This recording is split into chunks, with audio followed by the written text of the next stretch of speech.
Hello everyone. We are doing chapter number 6 on the face of it, which is written by Suzanne Hill. So this is a one act play in which there are two main characters. The one is Mr. Lamb and another one is Derry. So they both are physically impaired and they both met accidentally in the garden of Mr. Lamb. Okay. So far we have read the chapter to page number 62. We are on page number 63 now. So here we have seen that Derry had asked him that if you have any friend, to which Mr. Lamb had replied that I have 100 of friends, to which Derry then again asked that but you live by yourself in that house and it's a big house too. Then Mr. Lamb said that everybody to whom he met is just considered as his friend. Okay. So Derry said, but I am not a friend. Mr. Lamb said, certainly you are, so far as I am concerned. What have you done to make me think you are not? Then ਇੱਥੇ ਹੁਣ ਦੇਖਿਓ ਕਿ dairy ਨੇ ਕੀ ਕਿਹਾ ਕਿ but ਤੇਰੇ ਹਜ਼ਾਰਾਂ ਦੋਸਤ ਹੋ ਸਕਦੇ ਨੇ but I am not your friend ਅਤੇ ਦੈਨ ਮਿਸਟਰ ਲੈਮ ਨੇ ਕਿਹਾ ਕਿ certainly you are first of all ਉਹਨੇ ਕਿਹਾ ਕਿ ਹਾਂ ਤੂੰ ਮੇਰਾ ਫਰੈਂਡ ਹੈ ਬਟ ਕਹਿੰਦਾ ਕਿ ਜਿੱਥੇ ਤੱਕ ਮੈਨੂੰ ਲੱਗਦਾ ਹੈ ਕਿ ਤੂੰ ਕੋਈ ਵੀ ਇਹੋ ਜਿਹੀ ਗੱਲ ਮੈਨੂੰ ਨਹੀਂ ਕਹੀ ਹੋਈ ਜਿਹਦੇ ਨਾਲ ਮੈਂ ਕਹਾਂ ਕਿ you are not my friend. Then Derry said, you don't know me, you don't know where I come from or even what my name is. So main ਚੀਜ਼ ਉਹਨੇ ਕੀ ਕਹੀ ਆ ਕਿ we don't know each other. ਠੀਕ ਹੈ. And main ਚੀਜ਼ ਇਹਨੂੰ ਇਹ ਵੀ ਨਹੀਂ ਪਤਾ ਕਿ ਕਿੱਥੋਂ ਆਇਆ ਹੋਇਆ ਅਤੇ ਉਹਦਾ ਨਾਮ ਵੀ ਨਹੀਂ ਮਤਲਬ ਲੈਮ ਨੂੰ ਪਤਾ. So how he could say that we are friends. Then Mister lamb said why should that ਸਿਗਨੀਫਾਈ.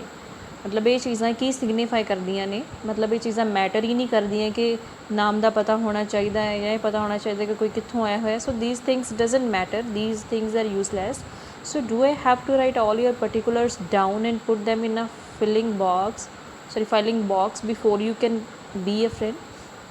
ਕਹਿੰਦਾ ਕਿ ਜ਼ਰੂਰੀ ਹੈ ਕਿ ਕਿਸੇ ਨੂੰ ਦੋਸਤ ਬਣ ਲਈ ਦੀਆਂ ਸਾਰੀਆਂ ਡਿਟੇਲਸ ਨੂੰ ਲਿਖਣਾ ਜ਼ਰੂਰੀ ਹੈ ਕਿਸੇ ਫਾਈਲ ਬਾਕਸ ਦੇ ਵਿੱਚ. Derry said, I suppose not. No. Derry ਨੇ ਕਿਹਾ ਕਿ ਨਹੀਂ ਕੋਈ ਜ਼ਰੂਰਤ ਨਹੀਂ ਹੈ. Mr. Lamb said, you could tell me your name if you choose and not if you didn't. ਹੁਣ ਕਹਿੰਦਾ ਹੈ ਕਿ ਤੂੰ ਅਗਰ ਤੇਰੀ ਵਿਸ਼ ਹੈਗੀ ਹੈ then he could tell me his name, otherwise he could not tell at all. Derry said, Derry, only it's Derek but I hate that. ਕਹਿੰਦਾ Derry ਮਤਲਬ ਮੈਨੂੰ ਨਾਮ ਜਿਹੜਾ ਪਸੰਦ ਆ. Derek ਹੈਗਾ ਮੇਰਾ real name but I don't like this name. I hate that name. if I'm your friend you don't have to be mine, I choose that. ਉਹਨੇ ਨਾਲ ਹੀ ਕੀ कहता है कि मतलब अगर मैं तेरा फ्रेंड हाँ it doesn't matter that you should be stick to me only. ठीक है. कहता कि जस्ट मेरी थिंकिंग ਆ ठीक है कि अगर ਉਹ ਮੇਰਾ फ्रेंड ਆ ਇਹ जस्ट ਇਹ मैटर नहीं करते कि हमेशा ही ਉਹਦਾ ਦੋਸਤ ਰਹੇ. then Mr. Lamb said certainly. ठीक है. कहता कि ठीक है. Derry said, I might never come here again, you might never see me again and then I couldn't still be friend.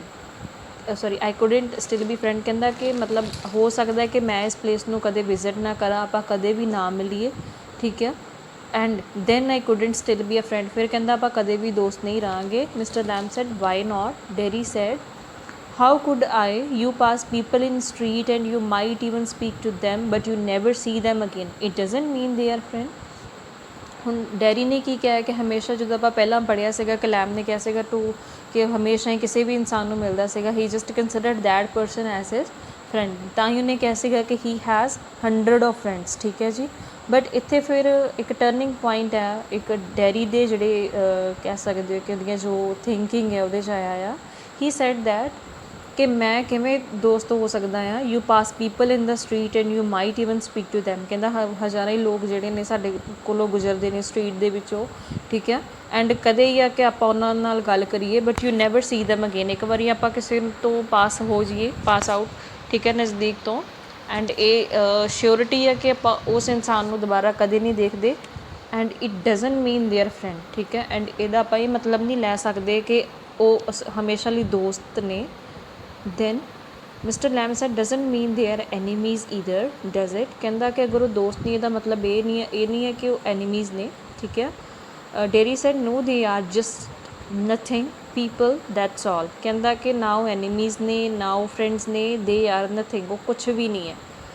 Lamb said, people are never just nothing, never. Lamb ਨੇ ਕੀ ਕਿਹਾ ਹੈ ਕਿ ਜਿਹੜੇ ਲੋਕ ਨੇ ਉਹ ਕਦੇ ਵੀ ਮਤਲਬ ਅਸੀਂ ਉਹਨਾਂ ਨੂੰ ਨਾ ਮਾਤਰ ਨਹੀਂ ਗਿਣ ਸਕਦੇ, ਕਦੇ ਵੀ ਨਹੀਂ ਗਿਣ ਸਕਦੇ. Daddy said there are some people I hate. Daddy ਨੇ ਕੀ ਕਿਹਾ, ਕੁਛ ਲੋਕ ਇਹੋ ਜਿਹੇ ਵੀ ਹੈਗੇ ਨੇ ਜਿਨ੍ਹਾਂ ਨੂੰ ਬਹੁਤ ਨਫ਼ਰਤ ਕਰਦਾ ਆ। Mister lamb said that would do you more harm than any bottle of acid only burn your face। ਹੁਣ ਦੇਖੋ ਬੇਟਾ ਤੇ ਧਿਆਨ ਨਾਲ, ਲੈਬ ਨੇ ਕੀ ਕਿਹਾ ਆ ਕਿ ਜਿਹੜਾ ਹੇਟ ਆ, ਠੀਕ ਹੈ, ਹਮੇਸ਼ਾ ਯਾਦ ਰੱਖਿਓ ਕਿ ਜਿਹੜੀ ਹੇਟਰਡ ਆ ਉਹ ਇਨਸਾਨ ਦੀਆਂ ਫੀਲਿੰਗਸ ਨੂੰ, ਕਿਸੇ ਦੇ ਪ੍ਰਤੀ ਕੋਈ ਵੀ ਫੀਲਿੰਗ ਹੋਏਗੀ, ਠੀਕ ਹੈ, ਉਹਨੂੰ ਖ਼ਤਮ ਕਰ ਦਿੰਦੀ ਹੈ ਜਿਹੜੀ ਹੇਟਰਡ ਆ। So it is more harmful than a bottle of acid. ਠੀਕ ਹੈ, ਕਹਿੰਦਾ ਜਿਹੜੀ ਇਹ ਨਫ਼ਰਤ ਆ ਤੇਰੇ ਅੰਦਰ ਲੋਕਾਂ ਦੇ ਲਈ, ਠੀਕ ਹੈ, ਇਹ ਜ਼ਿਆਦਾ ਤੈਨੂੰ ਨੁਕਸਾਨ ਦੇ ਸਕਦੀ ਹੈ than a bottle of acid. ਕਿ ਇੱਕ ਐਸਿਡ ਦੀ ਬੋਟਲ ਨੇ ਜਸਟ ਤੇਰੇ ਫੇਸ ਨੂੰ ਬਰਨ ਕੀਤਾ ਹੈ, ਬਟ ਹੇਟਰਡ ਜਿਹੜੀ ਹੈ ਉਹ ਜਿਹੜੇ ਉਹਦੇ ਅੰਦਰ ਦੀਆਂ ਫੀਲਿੰਗਸ ਨੇ, ਚੰਗੀਆਂ ਫੀਲਿੰਗਸ ਨੇ, ਉਹਨਾਂ ਨੂੰ ਵੀ ਖ਼ਤਮ ਕਰਦੀ ਪਈ ਹੈ। Daddy said only, Mr. Lamb, like a bomb only blew up my leg. There was worse things that can happen. You can burn yourself away inside. So here Mr. Lamb is saying that a bomb explosion might blew up his leg, but there was worse things that could happen, and one could burn himself up from the inside by negative feelings. कि negative feelings ਦੇ ਨਾਲ ਇਨਸਾਨ ਖੁਦ ਨੂੰ ਅੰਦਰੋਂ ਵੀ ਖ਼ਤਮ ਕਰ ਸਕਦਾ ਆ। Then Daddy said, after I had come home, one person said he would have been better off stopping in there in the hospital। ਕਹਿੰਦੇ ਜਦੋਂ ਮੈਨੂੰ ਹਸਪੀਟਲ ਤੋਂ ਵਾਪਸ ਘਰੇ ਲੈ ਕੇ ਆਏ ਸੀਗੇ, ਇੱਕ ਇਨਸਾਨ ਦੀ ਮੈਨੂੰ ਗੱਲ ਯਾਦ ਉਹਨੇ ਕੀ ਕਿਹਾ ਸੀਗਾ ਕਿ ਬੈਟਰ ਸੀਗਾ ਕਿ ਅਗਰ ਡੈਡੀ ਨੂੰ ਹਸਪੀਟਲ ਦੇ ਵਿੱਚ ਹੀ ਰਹਿਣ ਦਿੱਤਾ ਜਾਂਦਾ, he would be better off with other like himself. ਕਿ ਜਿੱਥੇ ਉਹਦੇ ਵਰਗੇ ਕੋਈ ਹੋਰ ਪੇਸ਼ੈਂਟ ਹੁੰਦੇ ਜਾਂ ਇਨਸਾਨ ਹੁੰਦੇ, ਉਹਨਾਂ ਨਾਲ ਅਗਰ ਡੈਡੀ ਰਹਿੰਦਾ, it wood be better for him. She thinks blind people only ought to be with other blind and idiot boys with idiot। ਉਹ ਕਹਿੰਦੀ ਸੀਗੀ ਕਿ ਹਮੇਸ਼ਾ ਜਿਹੜਾ ਕੋਈ ਫਿਜ਼ੀਕਲੀ ਇੰਪੇਅਰਡ ਆ ਜਾਂ ਮੈਂਟਲੀ ਡਿਸਆਰਡਰਡ ਪਰਸਨ ਆ, ਉਹਨੂੰ ਆਪਣੇ ਵਰਗੇ ਹੀ ਲੋਕਾਂ ਦੇ ਵਿੱਚ ਰਹਿਣਾ ਚਾਹੀਦਾ ਆ। And that environment is better for that person। Mister lamb said and people with no legs all together. Lamb ਨੇ ਕਿਹਾ ਕਿ ਅਗਰ ਜਿਨ੍ਹਾਂ ਦੀਆਂ ਲੈਗਸ ਹੀ ਨਹੀਂ ਹੈਗੀਆਂ, ਦੈਨ ਵਟ ਅਬਾਊਟ ਦੋਜ਼, ਕਿ ਉਹ ਵੀ ਇਵੇਂ ਹੀ ਰਹਿਣਗੇ। Mister lamb said daddy said that's right, ਕਹਿੰਦਾ ਇਵੇਂ ਹੀ ਹੈ। Mister lamb said what kind of a world would that be. ਫਿਰ ਕਹਿੰਦਾ ਕਿਹੋ ਜਿਹਾ ਵਰਲਡ, ਫਿਰ ਕਹਿ ਸਕਦੇ ਹੋ ਕਿ ਇੰਬੈਲੈਂਸ ਜਿਹਾ ਵਰਲਡ ਜਿਹੜਾ ਆ ਉਹ ਕ੍ਰੀਏਟ ਹੋ ਜਾਏਗਾ। Daddy said at least there would be nobody to stare at you because you were not like them. ਹੁਣ ਕੀ ਕਹਿੰਦਾ ਆ ਕਿ ਅਗਰ ਡੈਡੀ ਨੇ ਕੀ ਕਿਹਾ ਕਿ ਠੀਕ ਆ, ਇਹ ਬੈਟਰ ਹੋਏਗਾ world because at least no one would stare at each other because all of them were similar। okay, then Mr. Lamb said, so you think you are just the same as all the other people with burnt face। ਕਹਿੰਦਾ ਤੈਨੂੰ ਕੀ ਲੱਗਦਾ ਹੈ ਕਿ ਤੂੰ ਬਾਕੀ ਲੋਕਾਂ ਜਿਨ੍ਹਾਂ ਦੇ ਫੇਸ ਬਰਨ ਨੇ ਉਹਨਾਂ ਵਰਗਾ ਹੀ ਲੱਗਦਾ ਹੈ, ਕਿ ਤੁਹਾਡੀ ਅਪੀਅਰੈਂਸ ਜਿਹੜੀ ਉਹ ਸੇਮ ਹੈ just by what you look like. ਮਤਲਬ ਅਪੀਅਰੈਂਸ ਤੋਂ ਤੁਸੀਂ ਜਾਣ ਲੈਂਦੇ ਹੋ ਕਿ ਮਤਲਬ ਅਸੀਂ ਸੇਮ ਆ। everything is different। ਕਹਿੰਦਾ ਹਰੇਕ ਚੀਜ਼ ਜੋ ਇੱਥੇ ਦੁਨੀਆ 'ਤੇ ਹੈਗੀ ਹੈ, it's different.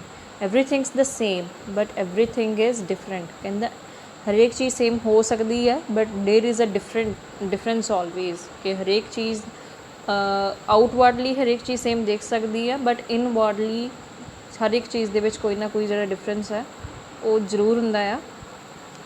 then Daddy said, how do you make all that out? So here Daddy seems to be a little bit confused कि Lamb ने की क्या है।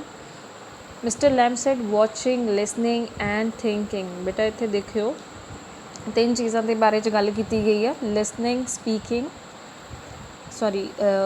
watching, listening and thinking। ਇਹਦੇ ਬਾਰੇ ਕੀ ਕਿਹਾ ਆ Lamb ਨੇ ਕਿ ਜਿਹੜੀਆਂ ਸਾਡੀਆਂ ਹੈਬਿਟਸ ਨੇ, ਠੀਕ ਹੈ, ਕਿਸੇ ਚੀਜ਼ ਨੂੰ ਦੇਖਣਾ, ਸੁਣਨਾ ਜਾਂ ਕਹਿ ਸਕਦੇ ਹੋ ਕਿ ਸੋਚਣਾ, ਇਹ ਸਾਰੀਆਂ ਜਿਹੜੀਆਂ ਸਾਡੀਆਂ ਹੈਬਿਟਸ ਨੇ ਇਹ ਸਾਡੀ ਥਿੰਕਿੰਗ ਨੂੰ ਇਫੈਕਟ ਕਰਦੀਆਂ ਨੇ। ਉਹ ਕਿਵੇਂ? ਕਿਉਂਕਿ ਅਸੀਂ ਜੋ ਵੀ ਦੇਖਦੇ ਹਾਂ ਜਾਂ ਸੁਣਦੇ ਹਾਂ ਜਾਂ ਆਪਾਂ ਕੋਈ ਵੀ ਚੀਜ਼ ਨੂੰ ਸੁਣ ਕੇ ਉਹਦੇ 'ਤੇ ਉੱਪਰ ਕੁਛ ਨਾ ਕੁਛ ਉਹਦੇ 'ਤੇ ਇਫੈਕਟ ਆਪਣੇ ਦਿਮਾਗ 'ਤੇ ਰੱਖਦੇ ਆ ਕਿ ਠੀਕ ਹੈ ਵੀ ਮੈਂ ਸੁਣਿਆ ਜਾਂ ਦੇਖਿਆ, ਇਹਦਾ ਮਤਲਬ ਇਹ ਹੋ ਸਕਦਾ ਆ, ਜਾਂ ਆਪਣੀ ਆਈਡੀਓਲੋਜੀ ਅਸੀਂ ਖੁਦ ਬਣਾਉਂਦੇ ਹਾਂ। ਠੀਕ ਆ, ਸਾਡੇ ਸੋਚਣ ਦਾ ਨਜ਼ਰੀਆ ਅਲੱਗ ਆ, ਕੋਈ ਹੋਰ ਇਨਸਾਨ ਦੇ ਸੋਚਣ ਦਾ ਨਜ਼ਰੀਆ ਜਿਹੜਾ ਉਹ ਅਲੱਗ ਹੋ ਸਕਦਾ ਆ। ਸੋ ਇਹੀ ਚੀਜ਼ ਆ ਕਿ ਜੇ ਆਪਾਂ ਆਊਟਵਰਡਲੀ ਆਪਾਂ ਸਭ ਨੂੰ ਦੇਖੀਏ we are same, but inwardly we are different. ਠੀਕ ਹੈ, ਦੋ ਲੋਕਾਂ ਦੀ ਸੋਚ ਕਦੇ ਵੀ ਸੇਮ ਨਹੀਂ ਹੋ ਸਕਦੀ। ਅਗਰ ਇੱਕ ਪਿਕਚਰ ਕਹਿ ਸਕਦੇ ਹੋ ਕਿ ਦੋ ਇਨਸਾਨ ਜਾਂ ਦੋ ਤੋਂ ਜ਼ਿਆਦਾ ਇਨਸਾਨ ਨੂੰ ਦਿਖਾਈ ਜਾਵੇ, ਠੀਕ ਹੈ, ਉਹਨਾਂ ਦੀਆਂ ਪਰਸੈਪਸ਼ਨਸ ਉਸ ਪਿਕਚਰ ਦੇ ਲਈ ਅਲੱਗ-ਅਲੱਗ ਹੋਣਗੀਆਂ। ਇੱਕ ਸੌਂਗ ਜਾਂ ਇੱਕ ਕਹਿ ਸਕਦੇ ਹੋ ਕਿ कोई चीज़ सुनाई जाए एक तो ज़्यादा स्टूडेंट्स नूं या ज़्यादा लोकां नूं, दैन ਉਹਦੇ 'ਚ ਵੀ ਜਿਹੜਾ ਡਿਫਰੈਂਸ ਹੈ ਬੇਟਾ ਜ਼ਰੂਰ ਹੋਏਗਾ ਕਿ ਉਹਦਾ ਇਨਰ ਮੀਨਿੰਗ ਜਦੋਂ ਪੁੱਛਿਆ ਜਾਏਗਾ ਦੈਨ ਉਹਨਾਂ ਦੀਆਂ ਆਈਡੀਓਲੋਜੀਜ਼ ਜਿਹੜੀਆਂ ਨੇ ਉਹ ਅਲੱਗ ਹੋਣਗੀਆਂ। ਸੋ ਇਹ ਵਾਲੀਆਂ ਜਿਹੜੀਆਂ ਸਾਡੀਆਂ ਹੈਬਿਟਸ ਨੇ watching, listening and thinking differently ਕਿ ਅਸੀਂ ਅਲੱਗ-ਅਲੱਗ ਸੋਚਦੇ ਹਾਂ। So these things made us different from each other. ठीक है, इसलिए उन्हें क्या सगा कि हर एक चीज़ सेम है but there is always a difference. Then Derry said I would like a place like this, a garden, I would like a house with no curtains. कहता मैंने यह जी जगह बहुत पसंद है, एक गार्डन होए, ठीक है, एक हाउस होवे जिहदे कोई कर्टन ना हो। Mister Lamb said the gate is always open. कहता गेट हमेशा तेरे लिए ओपन ही है, but that is in mind. Daddy ने कहा कि मेरा नहीं है बिल्कुल भी, क्योंकि मैं ये अपनी मर्जी नाल नहीं आ सकता। Mr. Lamb said everything is yours if you want it. What's mine is anybody's। ठीक है, पहला तो उन्हें कह दिता कि he is always welcome there, but जो लैम डैरी ने कहा कि प्लेस ਉਹਦੀ नहीं हैगी, then Lamb said that everything was his if he wanted it to be. कहता कि हर एक चीज़ ਉਹਦੀ हो सकती है अगर चाहे, ठीक है। Then Derry said so I could come here again even if you were out I could come here। so ਨਾਲ ਹੀ ਉਹਨੇ ਕੀ ਕਹਿ ਦਿੱਤਾ, ਪਹਿਲਾਂ ਲੈਮ ਨੇ ਕੀ ਕਿਹਾ ਕਿ ਜਿਹੜੀਆਂ ਉਹਦੀਆਂ ਸਾਰੀਆਂ ਪੋਜੈਸ਼ਨਸ ਨੇ, ਠੀਕ ਹੈ, ਮਤਲਬ ਜੋ ਵੀ ਉਹਨੂੰ ਬਿਲੋਂਗ ਕਰਦੀ ਚੀਜ਼, it's always for everyone. Then Derry ਨੇ ਕੀ ਕਿਹਾ, if he could visit the place again, and mister Lamb replied that कि हाँ ठीक है अभी तू आ सकता है, ठीक है। Then certainly you might find others here of course. ਉਹਨੇ ਪਹਿਲਾਂ ਪੁੱਛਿਆ ਕਿ ਅਗਰ ਡੈਰੀ ਮਤਲਬ ਲੈਮ ਦੀ ਗੈਰ ਮੌਜੂਦਗੀ ਦੇ ਵਿੱਚ ਵੀ ਉਹ ਉਸ ਪਲੇਸ ਨੂੰ ਵਿਜ਼ਿਟ ਕਰ ਸਕਦਾ ਹੈ, ਠੀਕ ਹੈ। then Lamb ने कहा कि certainly he could visit this place any time and he would find company too, ठीक है। then Derry said oh Mr. Lamb said well they that need not stop you need not mind। कहता है कि ये चीज़ नहीं है, ठीक है, कि मतलब कोई भी नहीं होएगा, कोई गुस्सा नहीं करेगा कि ਉਹਦੇ ਆਉਣ 'ਤੇ, ठीक है, ਜਾਂ ਬਾਕੀ ਲੋਕਾਂ ਦੇ ਹੋਣ 'ਤੇ ਡੈਰੀ ਨੂੰ ਮਾਈਂਡ ਨਹੀਂ ਕਰਨਾ ਚਾਹੀਦਾ। And no one would stop him from entering the premises. ਕਹਿੰਦਾ ਕਿ ਕੋਈ ਵੀ ਉਹਨੂੰ ਗਾਰਡਨ ਦੇ ਅੰਦਰ ਆਉਣ ਤੋਂ ਨਹੀਂ ਰੋਕੇਗਾ, ਠੀਕ ਹੈ। Derry said I would stop them. ਕਹਿੰਦਾ ਅਗਰ ਉਹ ਮੈਨੂੰ ਨਹੀਂ ਰੋਕਣਗੇ ਤਾਂ ਮੈਂ ਉਹਨਾਂ ਨੂੰ ਰੋਕਾਂਗਾ। ਦੇ ਵੁੱਡ ਮਾਈਂਡ ਮੀ, ਕਿਉਂਕਿ ਮੈਨੂੰ ਕਹਿੰਦਾ ਕਿ ਠੀਕ ਹੈ ਮੈਨੂੰ ਉਹਨਾਂ ਤੋਂ ਪ੍ਰੋਬਲਮ ਹੋਏਗੀ, ਠੀਕ ਹੈ। ਐਂਡ ਦੇ wood mind me when they saw me here they look at my face and run. So Derry ਨੇ ਨਾਲ ਹੀ ਕੀ ਕੀਤਾ, ਪ੍ਰੋਬੇਬਲੀ ਕਿ that would not like to enter the place upon seeing them. ਕਹਿੰਦਾ ਠੀਕ ਹੈ ਉਹਨਾਂ ਨੂੰ ਪ੍ਰੋਬਲਮ ਹੋ ਸਕਦੀ ਕਿ ਅਗਰ ਡੈਰੀ ਅਗਰ ਉੱਥੇ ਮੌਜੂਦ ਹੋਏਗਾ then it might be create some kind of problem with those people who want to enter in the garden, because when they will see the burnt face of Derry, they will probably get scared of him and they will run away। then they might not, you would have to take the risk, so would they।